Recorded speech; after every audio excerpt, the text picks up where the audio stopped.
You're Narukami from Persona 4 Golden. Man.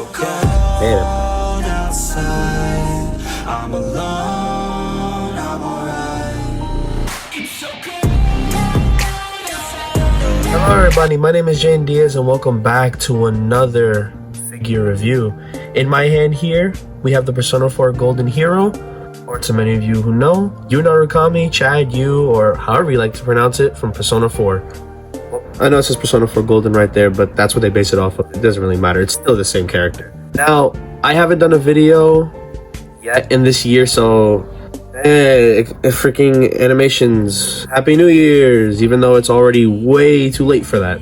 But I'm back. I have wanted to review this figure for a long time. I'm happy that they finally made this figure, considering the fact that we already have Persona 5 Nendoroids, Persona 4 Nendoroids, only one I think, which is Yukiko, and Persona 3, which is like Aegis and Teddy. But I mean, who doesn't want their favorite Chad slash not broken main character from Persona 4? But yeah, I was fortunate enough to finally get this hefty price, but you know what? It's worth it. And well, let's get into it. So, starting off with the box right here, we have the classic style for a Nendoroid. We have the window where the figure is with all of its accessories. It says right there Persona 4 Golden. It has right there Nendoroid series, its product number, Atlas Sega right there to tell you that it is official. A picture of my boy Chad Yu. On the side, we do have him with the Fool card, if I remember correctly, or the Fool Arcana, or just pretty much the thing how he summons it with his sword. We do get this extra plate right here, which is for just his eyes. This is pretty much what the Persona 5 crew came with, so if they want to summon their Persona. On the back, we pretty much have what you normally would get. You get the poses, you get all the additional information with you. And on the side, it's just more poses with the name Persona 4 Golden Hero or P4G Hero. But anyways, enough talking. Let me bust this open. And as you can see, I have not opened it yet, so this is going to be really, really fun for me.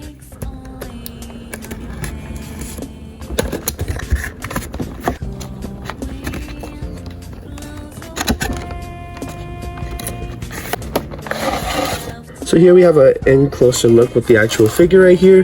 Haven't taken it out of the packaging yet, but this is what he does come with. For an Nendoroid, I am pretty surprised that it has like this little bit of accessories, but I'm not gonna lie, I am pretty happy with it still. And like I said before, you do get the additional plate that shows him doing his thing, but I will get to that in the accessories portion. But anyways, let's get on with the review, shall we? Here we have him right here, all in his cute glory. We do got some plastic, because like I said, I have not opened this yet. This is my first time opening him, so I'm definitely very happy with that. But pretty much there is the body, there is the head. Nothing too unusual, same stuff. Get all that plastic off right there. But here we have him right here, our own Yu Narukami from Persona 4 Golden. And I gotta say, up close to the camera like this, Good Small Company did an amazing job with this figure. Now, if you know about the brand and you know about Good Small Company, you know that they have made things like Figmas and obviously Nendoroids, and the sculpting and the painting on these figures are really well played. Like I said, you can see the face right there. There's no QC issues that I'm looking at so far. All the paint is definitely like, you know, it's on there. On the hair, it's definitely shaded. It really works. And like I said, this is just a small version of the figure. Obviously there is a Figma that's like way too expensive for me to get. I'll put a picture right there how much he goes for in box or even used. But pretty much like I said, getting a little bit of a closer look, as you can see, there are no QC issues in the face. It just looks so clean. Popping off the hair for a sec, which does have that seam line right here, you just boop, take it off. I gotta say, they really did an amazing job with Yu Narukami here. And of course, like I said, with the hair, it's very detailed, very shaded. You can definitely see the shading right there. It's a blending of the light gray and the dark gray, and it blends in well. My only main issue is the obvious line right here that you can pretty much see it. But I mean, hey, it's not perfect. You really can't try to like blend it in that well. But here we also have the body right here, which, like I said, is very detailed. Like getting like a little bit of a closer look if my camera can focus. Yep, there you go. As you can see, all the lighting work just like how he is in the show or in the game, because they had an animation and the game obviously. But I am not gonna lie, they have really done an outstanding job. There are no QC issues like I've stated before. All the lining work and detailing on this is perfect. We have a little bit of a tiny bit of a subtle shade right there, the fold of the clothing. We do have the legs, literally continuing the pattern with the lines and everything. We have the backside with the pockets and everything. They really went on out with the paint. And we got his little booty shoes right there, which are brown. And yeah, no lie, if I were to give it a rating system, I would put it right here, a solid 9 out of 10, because nothing is perfect, even though I would love to give this a 10 out of 10. And frick it, I'll give it a 10 out of 10. They definitely know what they're doing. But anyways, let's move on from how he looks and let's talk about what he comes with. So moving on to the accessories, we do get a couple of things with this Narukami figure. We do have his sword, the classic sword that he has in the game and the show. And that is really, really detailed. You can actually see the line on the sword going all the way from the bottom to the top. Really painted. If I get a closer look, if my camera can focus. Focusing on me. Pretty much has a lot of good details on it, like you would expect.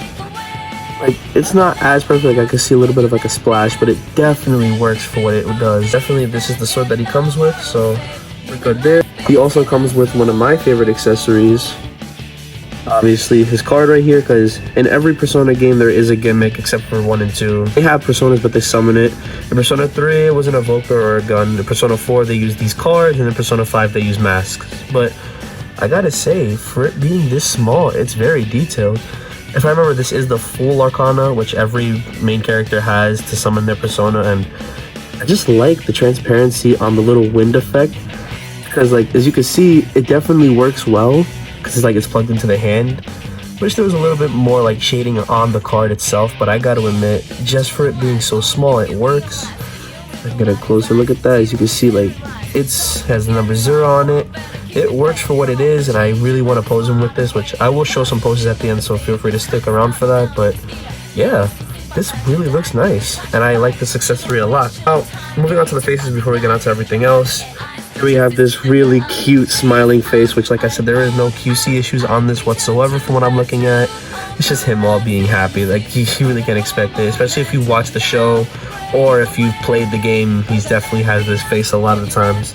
And moving on to my personal favorite face, which does have some plastic on it pretty much if we want to take that out.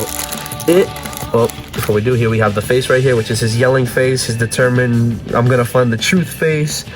No QC issues on the mouth either. Like I said, this is perfect. They captured his idealist view. They pretty much just captured it really well.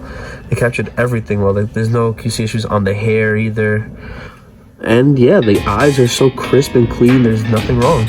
But we also have an additional hair piece, which, let me get it out the bag for a second. It's pretty much just like his original hair, except it has the glasses. Now, I really wish they had like a little bit of the color on the glasses right there, but I mean, it's very small, but it's nothing to worry about. Like I said, the hair just looks phenomenal. It's just like the other hair piece on Narukami, which, let me get it out real quick. Pretty much, as you can see, it's the same exact hair except with the glasses, and this is pretty much accurate because in the show, or in the game, I gotta say more of the game, my bad, but in the game, pretty much they have these glasses to get into the shadow worlds, and well, what they do best, fight shadows. So if you want to switch it out, just put it there, back and forth. A little bit of a tight fit, so I'm not gonna worry about it now because, like I said, it's gonna take a minute for me to take out, but that's how it looks on it. And yeah, pretty much accurate to what you see and what you get in the show. Now, we do also have a couple other things. Let me actually put the hair back on him real quick. We do have a couple different things. We have a left arm piece right here, which has like a little tiny pointy figure hand. Now, like I said, they are I'm gonna explain later that they are on little pegs. There's not really like an articulated figure apart from the legs, so you don't have to worry about that. Here we have the right side is just another one of these with the little fist. We do have 2 little fists, which are tightly packaged, so I'm just gonna show it from here. You can see we have like these 2 little fists right here, or these 2 little hands for the swords. We also have a leg, which only comes with 1, a little bit disappointing, but it's fine. We do get the base and stand, which always comes with the figure because they can't stand on their own. I had to get this thing out of the packaging, but pretty much here we have right here. We have the little base that it comes with for when he does his summoning persona animation. In Persona 5, obviously, it has like the persona in the back. In Persona 4, it just has like the little kanji right there in him. So if you want to take the Narukami figure right here, and it also comes with a stand in the packaging. because, you know, if you want to hold it up like that, you can pretty much put him behind there, and boom, you have yourself looking at summoning a persona, which I can't wait because I actually have the D-Arts as Nagi no Okami, so this is going to be perfect with him. But anyways, when it comes to the accessories for this boy, which let me put them right here, I would give it a 9 out of 10.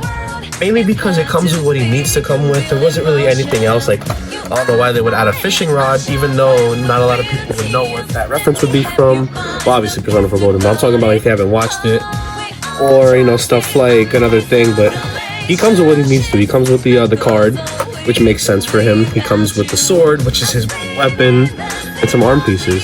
My only gripe, sorry about that, is that I wish he came with another leg to do some other poses. But hey, I mean, like I said, the pose I really want to try to go for is this pose right here. So I can understand if the leg is just used for that. But yeah, that's pretty much the accessories. Let's move on to a little bit of the articulation and then move on into my final thoughts. Moving on to the articulation of it. Pretty much if we take this off right here, it's a little hinge right here. It's not like a ball joint, but it is a hinge. So let me see if I can get a closer in-depth look. As you can see the little seam line, it can go up and down. If you want to twist it this way, which I'm not going to right now, but you could twist it to make the head go left and right. And then obviously with the, in its normal position, go out, down and up. So when you plug it in, you can see you really can't go down that much, but go down this much, go up actually a lot, like this much or even more, but obviously there's a gap and it still pops it out. You get a clear rotation right there. Visual, you can get his head a little bit side to side, but that depends on if the hinge is left and right. You know, like I said before, if the hinge is this way and this way instead of up and down. But let me go back a little bit. Our body doesn't have articulation, obviously. This functions more like a Lego if you think about it. As you can see, like I stated before, the only figures that have articulation are the My Hero figures for this line. Obviously for the hands, which are very small, so be careful, which I can't really take out right now, but they do come off. Well, at least they should, considering the fact that you got to put other things in it, but they do come off. For the legs, they are articulated in the same way as the head, the joint, so if you want to put it up like forward, obviously, if you want to put it back, it works. Definitely articulate it to make it more like, you know, something like this, or obviously something like this. Crazy, right? But that, like I said, functions just like the head. As you can see right here, it's with a hinge right in there. That's how it works. And then obviously there's really nothing else to go for. And I gotta admit, I really do like this. So let's move on to my final thoughts. For my final thoughts, I have to say, I really adore this little boy right here. Your Narukami as a Nendoroid looks so adorable. And I'm not gonna lie, for your price of this, like I did get it for at least around 100. It's like probably like 97 or something, but I think this is worth it. For what you're getting and for the quality of it, there are no QC issues. You get what you get. It works. Like I believe that this right here is definitely a must buy compared to like the Figma version, which I showed a little bit earlier. It's just like, I don't understand why the figure is expensive, but I mean, I'm a collector, so I can understand. It's like, it's an older figure, it's a Figma, it's hard to come by nowadays, so it's really expensive. But this figure right here is really new. From the time of me recording this, there was nobody recording it, so hopefully you found this video pretty interesting. For what you're getting, it's definitely worth it. Like, if you're a fan of Persona and you really want this, or if you have Izanagi no Okami, which I do, you could probably put your boy there just like standing there like that and everything. Especially if you're into these types of cute little chibi figures and just all out in general. It's detailed like I mentioned before. It works for what it comes with. And it'll be a perfect addition to your collection. But anyways, if you like what I do and you like the type of stuff I like, or any collecting things, I'll put it right here. This right here is my Instagram. I actually made one, yay. And I post there like anything collection wise, like figures and anything cool. And hopefully on this channel I'll be able to probably do like, you know, a whole tour of my room, because I did that on Instagram, but obviously my room changes every day because of me collecting. But hopefully you guys enjoyed this video. Leave a like, subscribe if you really are into this type of stuff. And the question of the day, because I forgot to do that in the beginning, what is your favorite Persona 4 moment? My favorite moment is definitely when he, you know, the true ending, which is not really a spoiler. The game's already out in every way, shape, or form, but when he obviously summons freaking Izanagi no Okami. So, yeah. Hopefully you guys enjoyed this video, and I will see you in another video. Peace. Give up, never slow till I finally prove it. Never listen to the no's, I just wanna keep moving. Keep my head up when I act, head up, that's a fact. Never looking back, I'ma keep myself on track.